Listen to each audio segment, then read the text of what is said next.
Olá, meus amores, bom dia, tudo bem com vocês?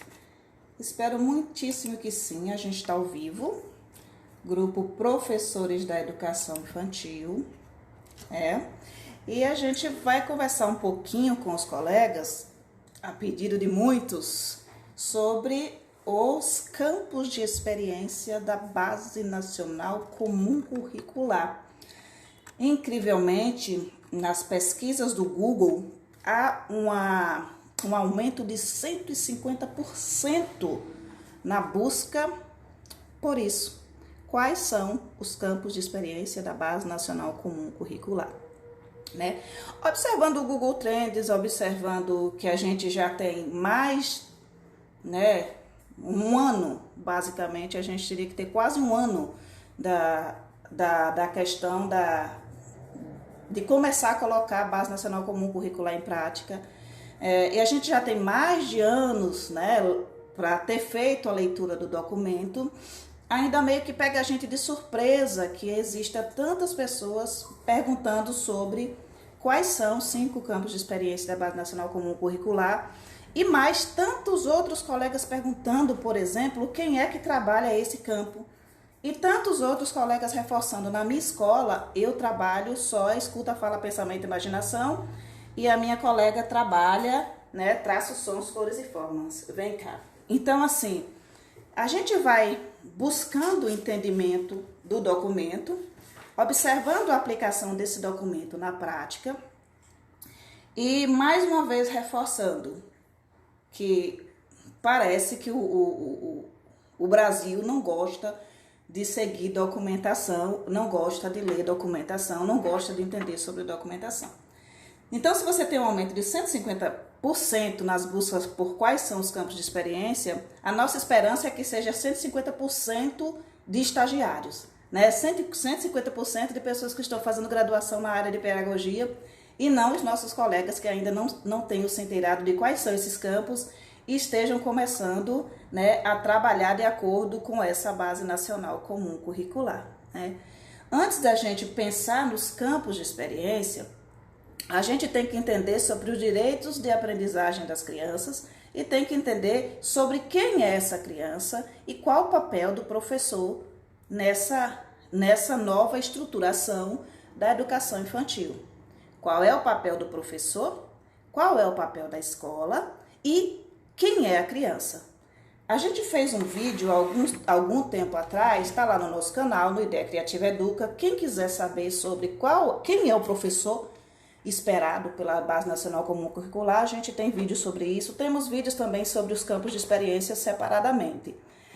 Longe de querer dar uma aula, basicamente o que a gente costuma fazer é bater um papo, é ter uma conversa, é trazer um pouco do entendimento e pegar um pouco do entendimento de vocês, tá bem? Não sei se a conexão de vocês está boa, não estou recebendo comentário, deixa eu ver aqui.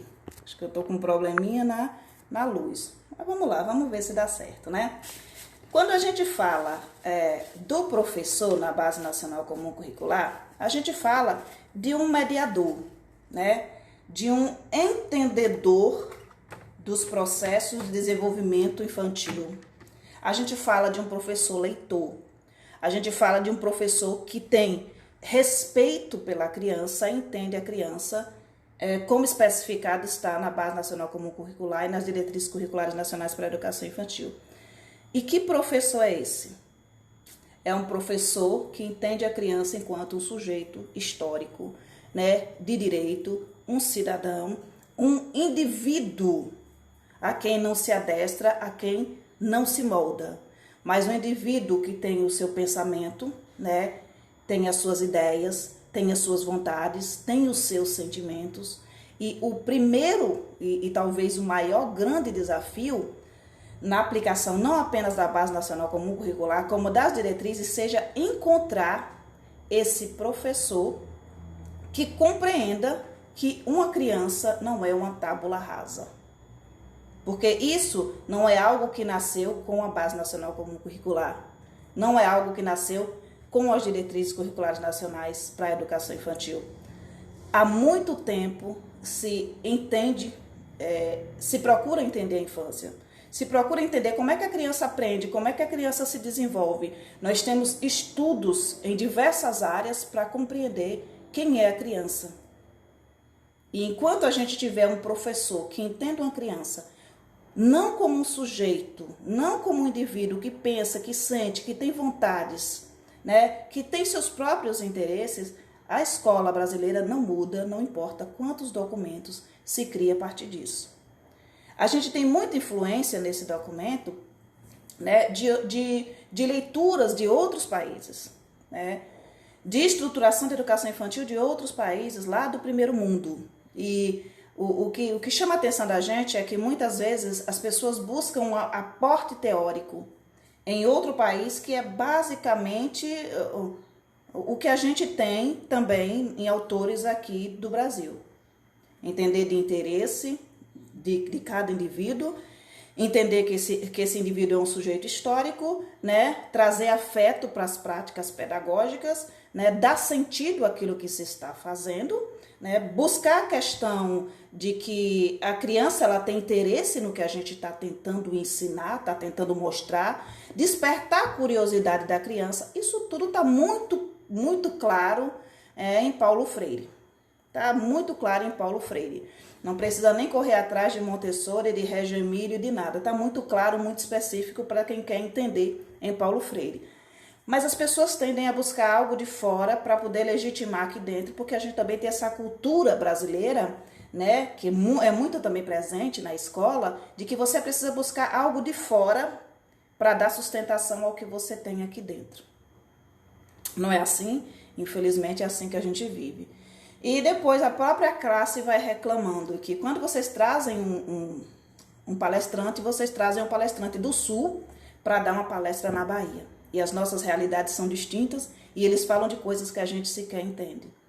Quando vocês falam na configuração da educação infantil dentro de uma cidade como São Paulo, é totalmente diferente da estruturação da educação infantil aqui num povoadozinho no interior da Bahia. Totalmente diferente. Porque, embora muita gente ainda entenda a educação infantil como espaço de assistencialismo, em povoados pequenos, os pais e as mães não levam, basicamente, os filhos na escola simplesmente para ter um lugar onde eles possam ficar. Eles vão para a escola porque eles vão aprender, vão se desenvolver, né? E eu acho que a gente está avançado nisso por uma questão mesmo social, de que a criança, ela tem tio, tem avô, tem avó, tem sempre alguém ali, tem um vizinho, uma vizinha, tudo muito pequenininho e todo mundo se ajuda, enquanto que na cidade a mulher trabalhadora não tem o apoio de ninguém e a escola acaba se tornando um espaço de assistencialismo, de modo que a gente busca até creches noturnas, onde as crianças possam ficar, porque também tem tantas outras questões, como a questão do estupro, do machismo estrutural, e o que é que acontece? As mães não se sentem seguras para deixar os filhos com o tio, para deixar o filho com o avô, para deixar os filhos com o próprio pai. Então, assim, a questão é muito mais ampla, né? Requer muito mais análise em relação aos porquês de, nesse centro, ser desse jeito e no povoado ser daquele jeito. Mas algo que é muito comum, tanto no centro como nos interiores, é o olhar que o professor tem sobre a criança.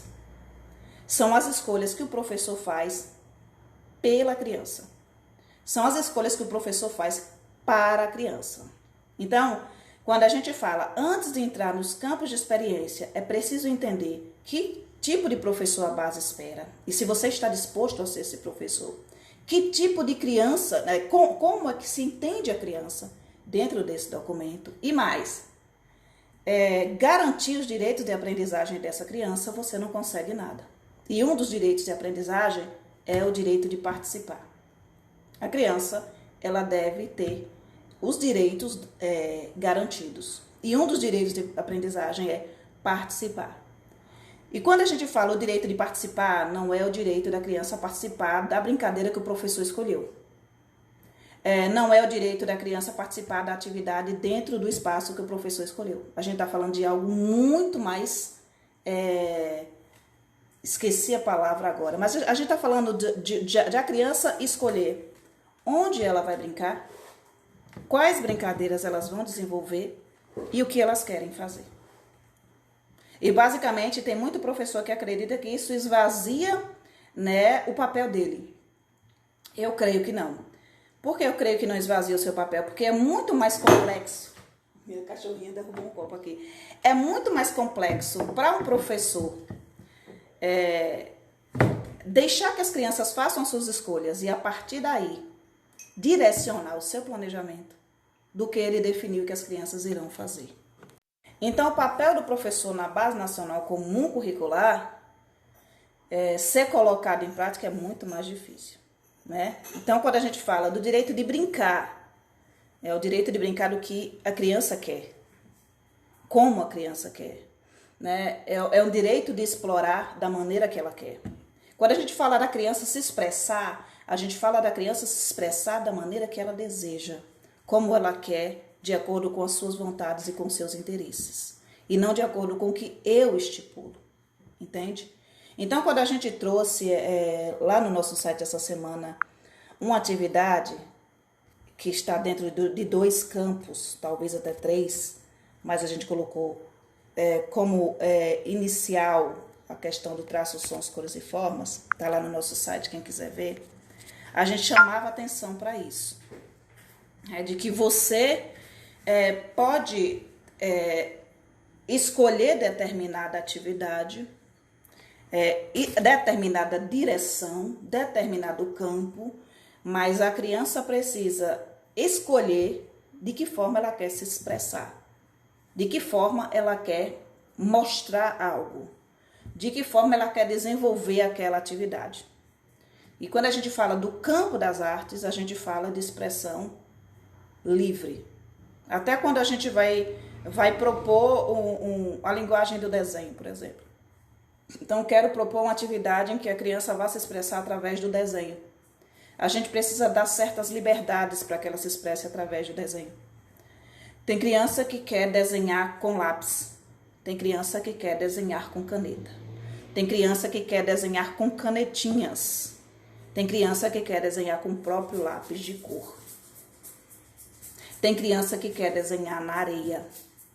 Então, elas se expressam de maneira diferente, ainda que a linguagem utilizada seja a mesma linguagem que a linguagem do desenho. E precisa que as crianças tenham o mínimo que seja de liberdade para se expressarem. Não sei se vocês conseguem compreender isso. Para mim fica muito simples. Então, quando um professor me pergunta, por exemplo, quem trabalha corpo, gestos e movimentos na sua escola? É você ou o professor de educação física? Isso me traz uma ideia, talvez seja uma ideia errônea, mas me traz uma ideia de que nesse espaço em que apenas o professor de educação física trabalha corpo, gestos e movimentos, não há um entendimento dos campos de experiência e dos direitos de aprendizagem das crianças. Não há um entendimento disso nas escolas que fragmentam os campos de experiência da Base Nacional Comum Curricular. E nós temos secretarias de educação fragmentando esses campos. Eu estava dando uma olhada no campo eu, outro e o nós, e no campo escuta, fala, pensamento e imaginação. São 2 objetivos que são bem similares, são bem parecidos dentro de 2 diferentes campos, né? Que é o campo escuta, fala, pensamento e imaginação e o campo o eu, o outro e o nós. O eu, o outro e o nós fala que a criança deve comunicar suas ideias e sentimentos a pessoas e grupos diversos. Comunicar suas ideias e sentimentos a pessoas e grupos diversos. O campo escuta, fala, pensamento e imaginação fala que a criança deve ser permitido expressar ideias, desejos e sentimentos sobre suas vivências, por meio da linguagem oral e escrita espontânea, de fotos, desenho ou outras formas de expressão.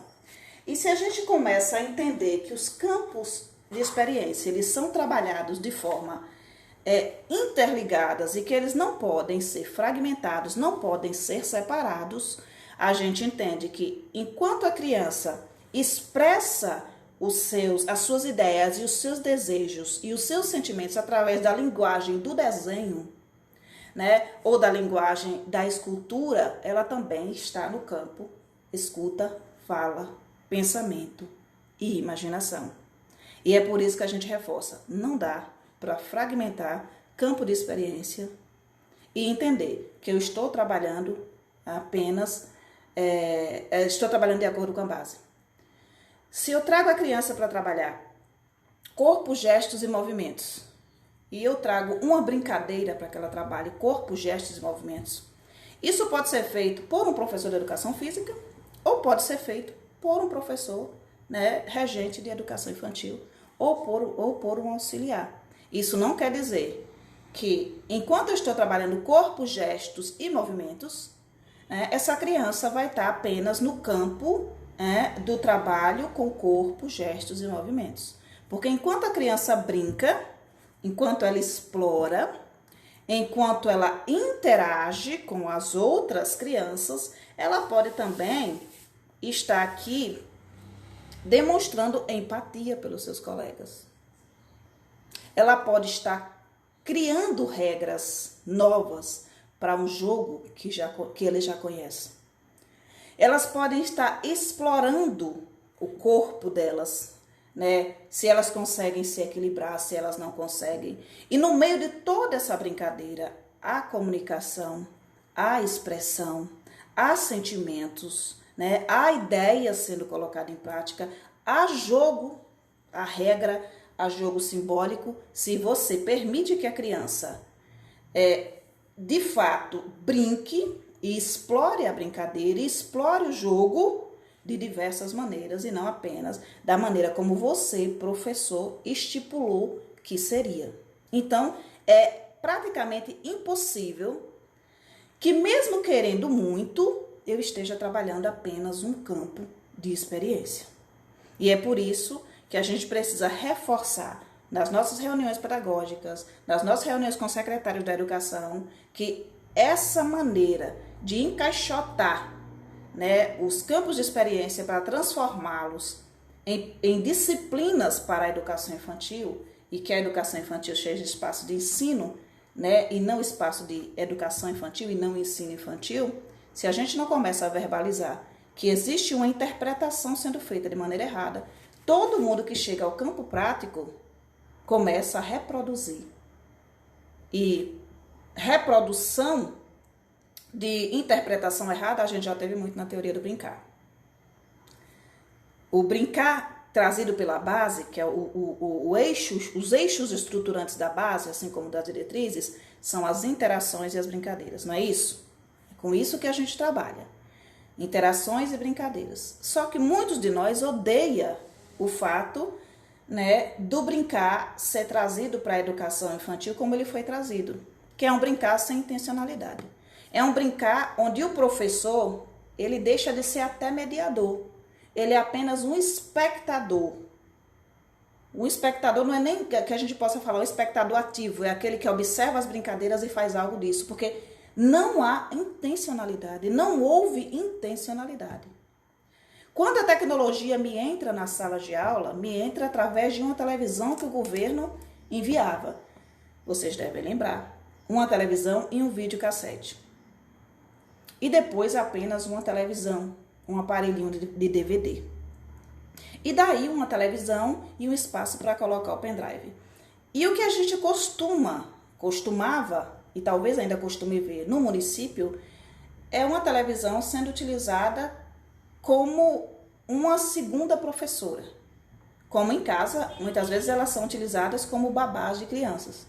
Então, se coloca uma TV, coloca a criança sentada e a criança fica ali horas e horas assistindo o Pica-Pau, como era quando quando minhas meninas eram crianças, e outra assistindo outro desenho e outro desenho.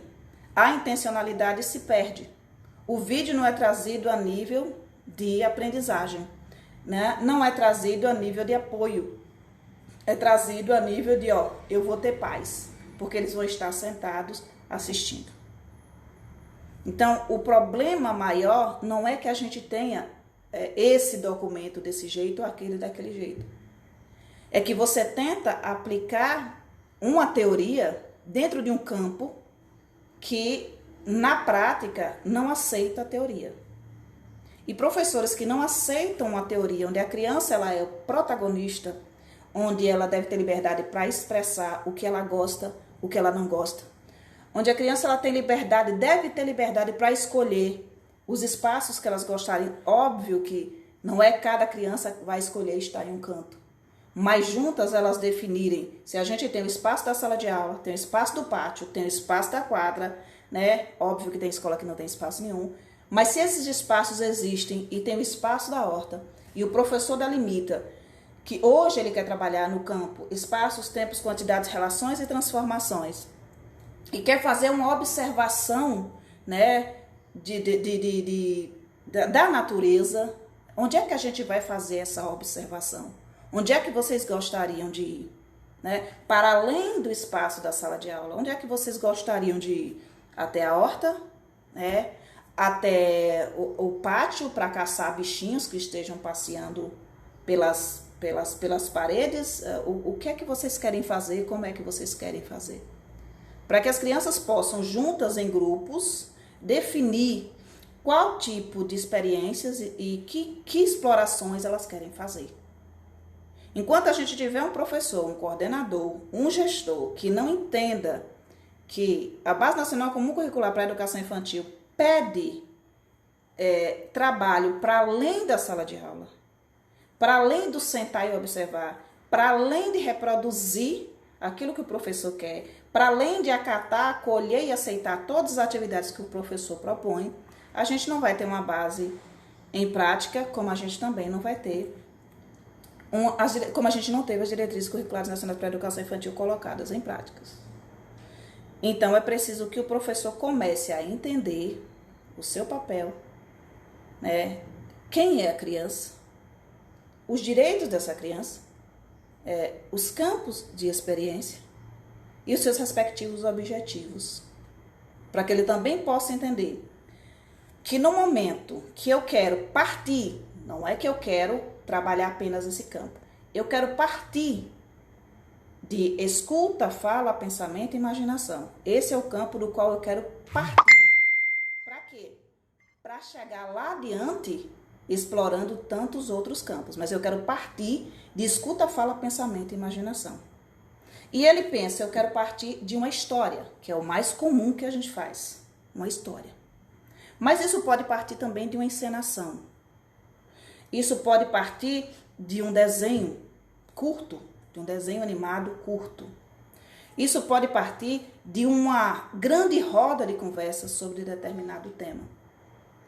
Então, se eu quero trabalhar, por exemplo, o corpo, gestos e movimento, tem uma brincadeira que eu gostei muito que a colega trouxe, onde tem um sapinho com mãos e pernas muito grandes e a criança joga para cima e esse sapinho, ele cai em posições diferentes. E as crianças, elas vão tentando imitar aquela posição. Óbvio que a professora vai estar no grupo, aliás, no campo de experiência, corpo, gestos e movimentos. As crianças, elas vão ali aprender, né, a coordenar as habilidades que elas têm, né, sobre a mexer, movimentar o próprio corpo, a entender sobre esquema corporal por meio da brincadeira. Tudo isso elas vão aprender, obviamente. Mas a partir daí poderão nascer conflitos, que sempre nascem. A partir daí, as crianças podem querer mudar a regra do jogo. Elas podem querer mais de uma fazerem a mesma posição. Elas podem querer fazer sozinhas. Elas podem sugerir que isso seja fotografado. E aí a gente não vai estar trabalhando só corpo, gestos e movimentos. A gente vai estar adentrando um outro campo, e depois um outro, e depois um outro, e depois um outro. E é isso que precisa ser entendido para que o professor aprenda a trabalhar sem tanta pressa. E para que o professor também aprenda que as experiências na Base Nacional Comum Curricular não são experiências estanques, que acabam no momento que você iniciou. A gente está brincando com o sapo. A criança pode, a partir daí, se lembrar de uma canção que ela ouviu. E ela pode, a partir daí, lembrar de uma história que ela ouviu. E querer contar essa história. E muitas vezes é muito significativo que a criança que lembra de uma história sobre o sapo esteja numa roda e conte a história para os seus colegas. Seja em grande grupo, seja em pequenos grupos. É interessante que a criança que não quer mais brincar de jogar o sapo para cima, pense, eu gostaria de desenhar. E seja dada essa liberdade para que ele desenhe, a partir daquilo que ele vivenciou. E é por isso que a gente indica sempre uma parede de expressões, que é uma coisa muito simples de se criar, uma paredezinha de expressões. Lá no nosso site a gente deixou ideias. Uma parede que pode ser criada com papel metro e retirada depois, uma parede que pode ser pintada para que as crianças se expressem, mas que exista um lugar onde elas possam ir até lá, desenhar, fazer suas gratujas, brincar, escolherem estar ali. Para que a gente não limite a experiência da criança àquilo que a gente quer.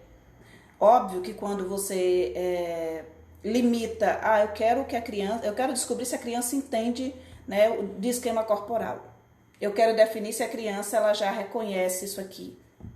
Eu quero definir se a criança já sabe nomear as partes do corpo. Tudo isso tem importância. Ninguém está dizendo assim, esvazia a sua aula. Não, a proposta é o contrário. É contrária. A proposta é desperte curiosidade para que as crianças saiam em busca. Para que elas pesquisem, para que elas descubram, para que seja significativo. Porque se isso tudo se torna significativo, o aprendizado da criança acerca das partes do corpo dela se dará de uma forma tão natural durante uma semana, 3 dias, 4 dias, que você não vai nem se dar conta. E eles já vão ter internalizado esse conhecimento. Porque a aprendizagem é na prática uns com os outros. Compreendem? Deixa eu ver se eu consigo fazer um paralelo mais ou menos com o universo do adulto. Porque às vezes o adulto esquece de quando ele era criança e precisa que a gente refaça o caminho. Para que ele tenha o mínimo de entendimento do que é, por exemplo, você aprender porque você quer aprender, porque você está curiosa por aprender, porque você está desejosa por aprender. E o que é você aprender porque você precisa de uma nota numa prova. O que é você aprender porque você precisa saber sobre aquela expressão para escrever sobre aquela expressão naquele determinado momento. Muitas coisas sobre a vida, né, e muitas coisas sobre a ciência você aprende no momento que você está dialogando com outra pessoa e a pessoa lhe dá a entender, através de um termo, que existe isso aqui. Muitas vezes você sequer ouviu falar sobre aquilo na escola. Você nunca teve acesso àquele conhecimento. É uma expressão que você nunca ouviu falar. Mas no meio de uma conversa, alguém usa essa expressão. E quando a pessoa usa a expressão, a curiosidade é despertada. E quando a sua curiosidade é despertada, você vai buscar. Não importa o que aconteça, você vai querer saber do que é que aquela pessoa está falando. Principalmente se for uma pessoa que você goste muito, né? Gosto muito dessa pessoa. Essa pessoa, ela tem interesse nesse campo aqui. Eu quero aprender mais porque eu quero conversar mais com essa pessoa. Eu quero estar mais em contato. Eu quero ter uma conexão maior com essa pessoa. E porque eu gosto dessa conexão, porque eu quero essa conexão, porque a pessoa gosta disso aqui, o meu interesse, a minha curiosidade é despertada para que eu consiga entender um pouco do mundo dessa outra pessoa. E quando a gente é criança, não é tão diferente. A criança, ela gosta de explorar. Assim como ela gosta de repetir diversas vezes a mesma atividade que ela gosta, de fazer, de refazer, de desmanchar o que ela fez e fazer novamente. Ela também gosta de descobrir, de explorar, de entender, de buscar. E algo que para você não desperta nem o interesse, não faz o menor sentido, uma criança conversou com outra criança que falou sobre o assunto. E assim, ambas começaram a explorar. O professor pode, no momento que ele traz uma proposta para a sala de aula, abandonar a ideia inicial que ele trouxe, para buscar o interesse de todo o grupo e ter uma aula rica, significativa e carregada de sentido, com todas as crianças, ou maioria delas, quase que todas, participando alegremente de um dia produtivo, feliz, ou ela pode abandonar a ideia, o desejo, a vontade da criança e colocar em prática justamente aquilo que está descrito no planejamento inflexível que ela fez. E aí, essa é a grande sacada. da educação. A gente tem muitos professores reclamando da indisciplina das crianças, quando na verdade a indisciplina não é de fato indisciplina. É só uma criança buscando o movimento que está garantido nos documentos oficiais e o professor negando a essa criança o movimento. É a criança buscando se expressar da forma que a Base Nacional Comum Curricular especifica que ela deve se expressar e o professor arrancando dela o direito de se expressar. É a criança buscando uma brincadeira com o colega, buscando uma interação, buscando participar de outra forma e o professor especificando que ela não pode fazê-lo porque ela tem que fazer exatamente aquilo que o professor quer, que o professor especificou, que o professor deseja. E daí, o professor começa a sinalizar que na educação infantil as crianças não obedecem, que as crianças são indisciplinadas, que as crianças são desrespeitosas, quando em boa parte dos casos não é que as crianças são indisciplinadas ou desrespeitosas, é que elas não têm direito de se movimentar. E ninguém, seja adulto ou criança, gosta de ficar 2, 3, 4 horas sentado numa mesma cadeira, cumprindo ordem de outras pessoas. E talvez seja por isso que as crianças peçam tanto para ir no banheiro, que as crianças peçam tanto para beber água, e que quando a porta da escola abre, que toca o sinal, elas saem correndo como se tivessem saído de uma prisão, como se estivessem saindo de um hospício, como se estivessem saindo de um lugar ruim, quando na verdade é a sala de aula delas. Compreende? Elas estão cansadas de estarem ali, sendo mandadas, sem poderem se expressar. E talvez seja por isso também que as crianças na hora do recreio ficam tão eufóricas, olhando para ver se já é a hora, para correrem para fora, porque aquele momento elas podem ser elas mesmas. Aquele momento elas podem participar, elas mesmas, definindo quais são as brincadeiras, quais são as regras, o que é que a gente vai fazer. Aquele momento, que é o momento da recreação, é talvez o único momento em muitas escolas que as crianças elas podem fazer aquilo que elas realmente desejam fazer. Então, é na recreação, é no recreio, é no intervalo que a criança tem os direitos dela garantidos. Porque enquanto tem um adulto pensante, participando das propostas, as decisões são do adulto. O que eles vão fazer é tudo do interesse do adulto. E eu creio que se uma criança gosta mais do recreio, do intervalo, do que da minha aula, na educação infantil, que a gente não pode nem chamar de aula, é mais um espaço de vivência, de exploração, mas se a criança ela gosta mais do recreio e ela quer tanto alonjar-se de mim, e ela quer tanto ir para a casa dela, e ela não quer tanto vir, é porque algo ali não é algo do interesse dela.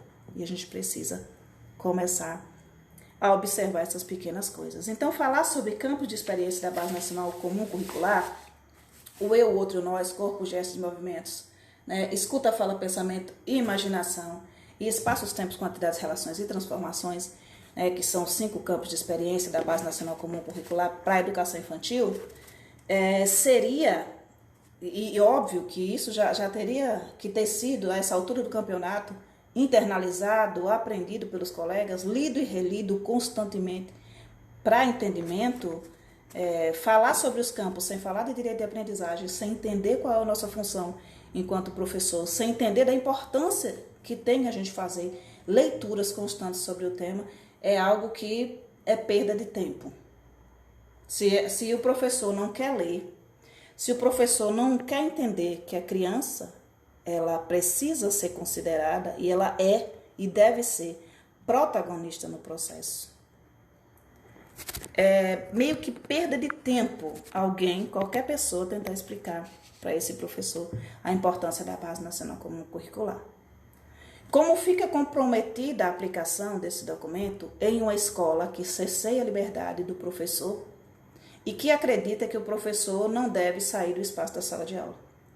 Como fica comprometida a aplicação desse documento quando a Secretaria de Educação pede que esses campos sejam fragmentados? Como fica comprometido quando você, professor, tem um auxiliar e você delimita que você vai ficar com 3 campos e ele vai ficar com 2? Então, não se trata tão somente de eu pegar um documento, pegar os objetivos listar os objetivos e colocar no meu planejamento, né? Trata-se de eu conseguir compreender toda uma teoria de aprendizagem, de desenvolvimento, uma não, mais de uma, várias teorias, e de fato, está aberto a ser esse professor que permite que a criança participe da construção, inclusive, do planejamento, das vivências que elas terão. Nós temos esse perfil de educador em quantas escolas? Foi nos ensinado na universidade a sermos esses educadores? Quando as pessoas vão até o espaço de trabalho de vocês para fazer alguma palestra, elas observam qual ambiente vocês têm? Elas dão dicas práticas de como esses ambientes podem ser utilizados? Porque quando a gente fala de educação infantil, de documentos oficiais, a gente esbarra na questão da infraestrutura. A gente fez uma live lá no nosso canal, Ideia Criativa Educa, sobre a questão da infraestrutura. Tem também na nossa página. Nós denunciamos, sim, a falta de infraestrutura. Nós denunciamos, sim, o fato de os governos não estarem preocupados em cumprir com algo que está também especificado na base, que é ofertar infraestruturas que garantam que essa Base Nacional Comum Curricular elas sejam colocadas em prática. Mas a gente também reforça que o professor não deve de maneira nenhuma utilizar isso como uma muleta para não dar o mínimo que ele pode dar.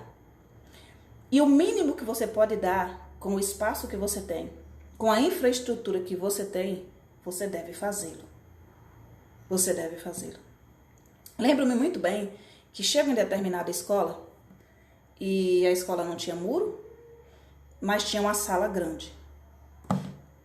A professora tinha colocado todas as cadeiras no canto e no centro estava cheio de areia.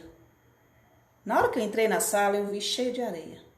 E ela falou para mim, eu não tenho como levar eles lá fora porque eu tenho medo que eles sejam atropelados, porque não tem muro, não tem proteção e só tenho eu, não tem mais ninguém aqui. Então o que é que eu fiz? Eu trouxe o lado de fora para dentro da sala de aula.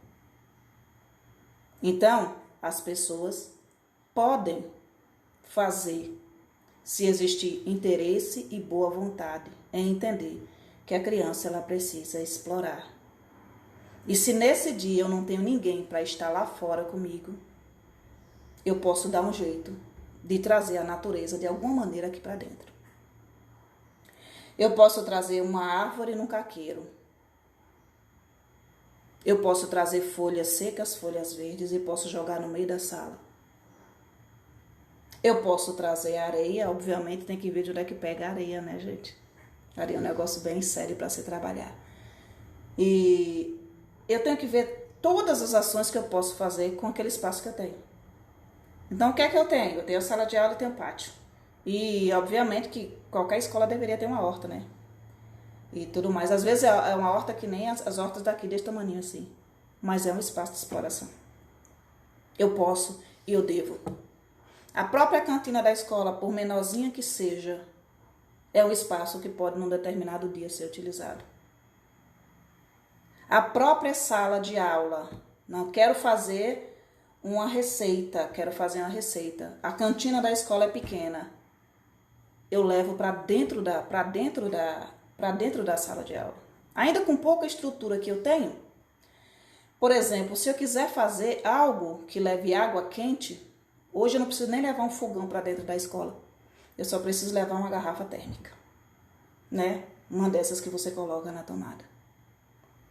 Eu posso cortar uma salada de fruta, eu posso fazer uma vitamina. Tem muitas coisas que eu posso fazer. Ou principiar a produção aqui e levar na cantina para que a produção seja finalizada lá. Então eu tenho possibilidades hoje, muito mais do que eu tinha antigamente. Antigamente, para dar uma aula na educação de jovens e adultos, a gente não tinha praticamente estrutura nenhuma. E eu precisava levar uma música. E uma música que eles não conheciam. E eu tinha que ter um rádio, tinha que comprar 6 pilhas que não davam para uma noite. Não dava para 3, 4 horas de aula. Ou para 2, 3 horas de aula, não dava. Então, compra a pilha, leva. É um pequeno esforço que se faz para se garantir um mínimo até que, em algum momento, a educação desse país se torne prioridade. Mas para que ela se torne prioridade, a gente precisa aprender a votar. E as pessoas não vão aprender a votar se não tivermos professores preparados para despertar curiosidade e interesse nelas sobre diversos temas, para que a partir daí elas aprendam, elas construam conhecimento e elas cresçam. E isso se faz desde a educação infantil. Se na educação infantil eu impeço a criança de se expressar através do desenho, eu digo que o desenho dela tá feio, eu digo que eu não gosto das cores que ela usou, eu desencorajo a criança, a partir daí ela vai parar de querer desenhar. Ela não vai fazê-lo. Se eu tenho uma criança que gosta muito de cantar, gosta muito de fazer batuque, gosta muito de balançar chocalho, gosta muito de se movimentar, e eu nas minhas aulas não permito que a criança dance, não permito que a criança cante, não permito que a criança faça barulho, como é que essa criança vai despertar cada vez mais o interesse para o campo da música e da dança, da expressão através da música e através da dança? Se a escola, muitas vezes, demoniza as danças, né, os ritmos, as músicas que a criança traz para a escola. Se a escola não está preparada para um cidadão, para um sujeito crítico, reflexivo, que se expresse e que fale. Quando você não tem uma escola preparada para ouvir um professor que discorda, porque acredita que sempre o que o professor discorda é porque ele quer ser bom, como é que essas pessoas vão estar preparadas para lidar com adolescentes que discordam, para lidar com crianças que discordam? É impossível. Então, vai meio que parecendo uma perda de tempo. E o que você pode fazer para colocar a Base Nacional Comum Curricular em prática é dentro da sua sala de aula.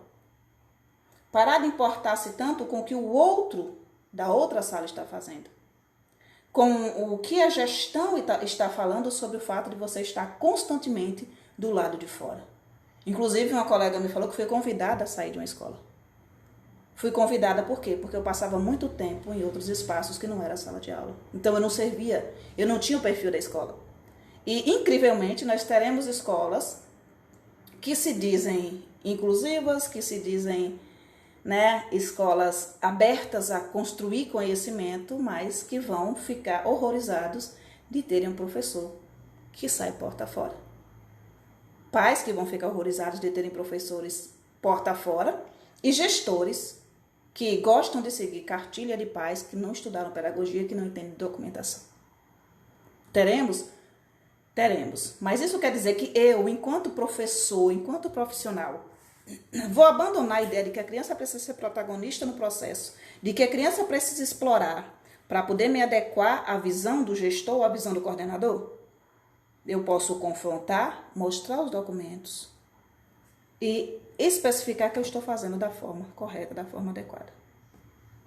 Mas aí fica a critério de cada um. Se você se acovarda e faz como muitos gestores se acovardam diante dos pais e você se acovarda diante deles, ou você foca na criança, olha para a criança, se importa com a criança e faz de acordo com os documentos oficiais para que essa criança ela se desenvolva, para que ela cresça, para que ela melhore, para que essa criança seja feliz. Que basicamente a palavra que deveria vir em todos os documentos oficiais a gente tem que cuidar para que as crianças sejam felizes.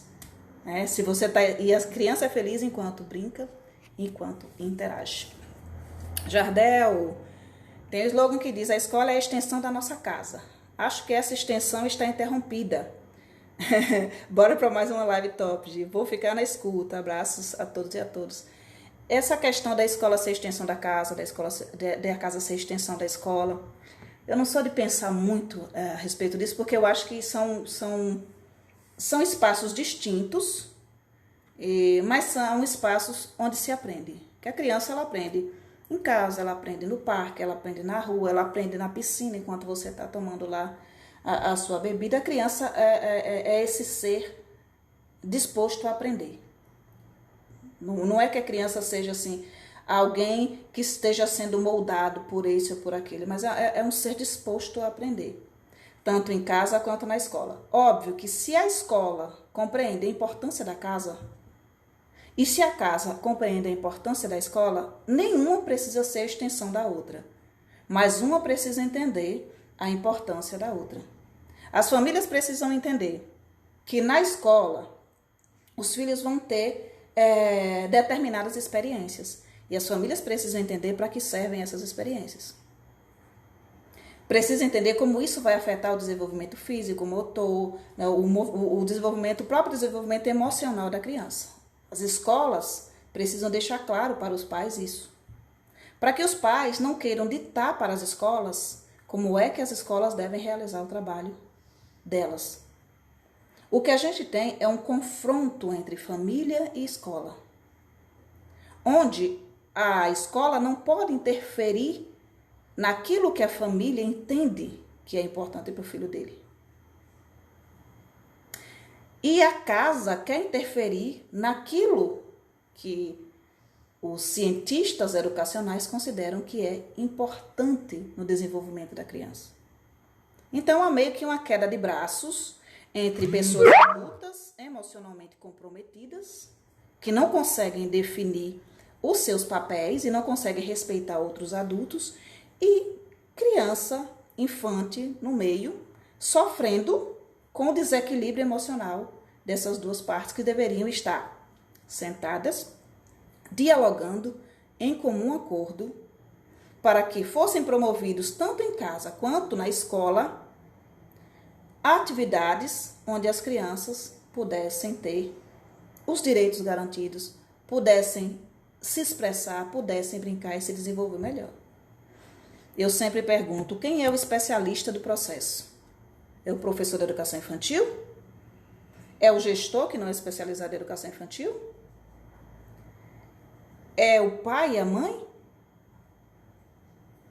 O especialista é o especialista. É alguém que estudou pedagogia, fez especialização em educação infantil e está apto para fazer o trabalho para o qual ele foi designado. Agora, se o professor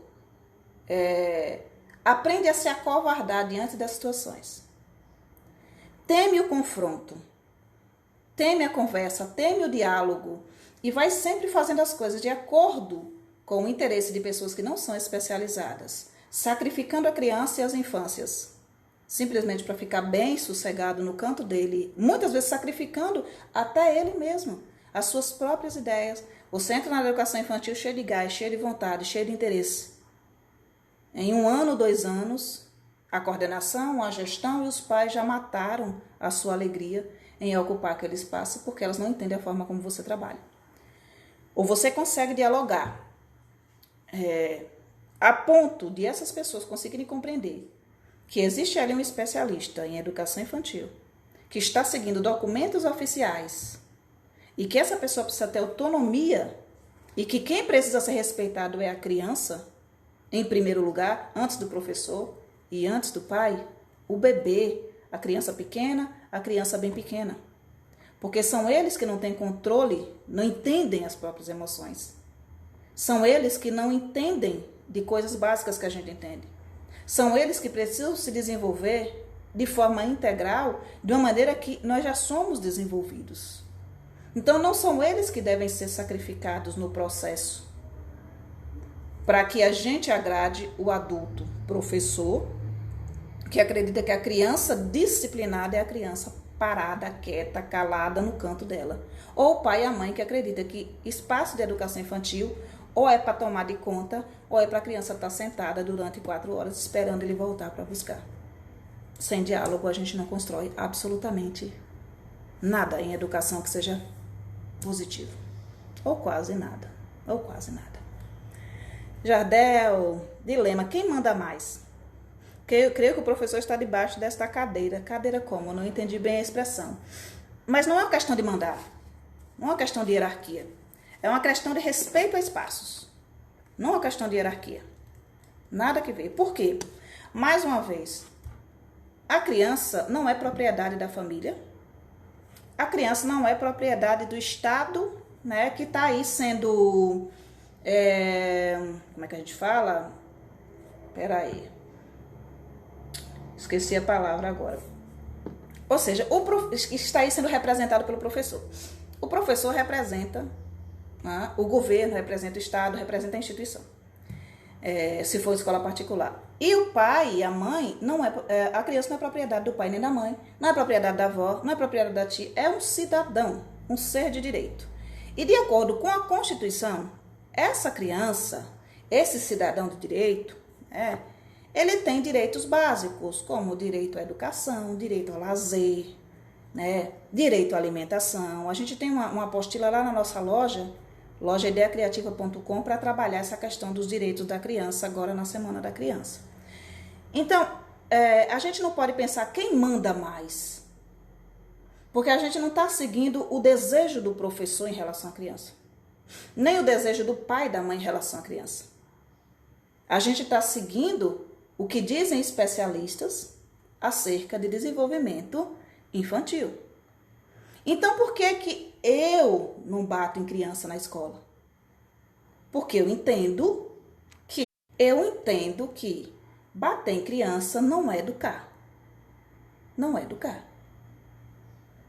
E para isso eu tenho base, aporte teórico a dar com pau, como a gente fala. O que o pai faz na casa dele se ele quiser bater numa criança? Ele vai bater na criança, ele vai dizer, é meu, eu tenho o direito de bater. Se ele bate na criança excessivamente e essa criança está passando por maltrato, o Estado vai entrar e possivelmente vai tirar dele até a tutela. Porque esta criança é seu filho, cabe a você educá-lo e não espancá-lo. A criança não é uma propriedade do professor e nem uma propriedade do pai e da mãe. Então, o que papai e mamãe tem que fazer? Tem que alimentar, tem que cuidar, tem que amar. Não pode abandonar intelectualmente o filho. Entende? E o que o professor tem que fazer? Fazer o trabalho dele, levando em consideração os documentos oficiais, que dizem que essa criança precisa se expressar, precisa brincar, precisa participar. Enquanto a gente tiver a ideia de que uma criança é uma tábula rasa, ou uma criança é propriedade da família do Estado, a gente não evolui no sentido de, no mínimo, entender o que é que os documentos oficiais trazem para a gente. E os documentos oficiais trazem para a gente um cidadão de direito, né?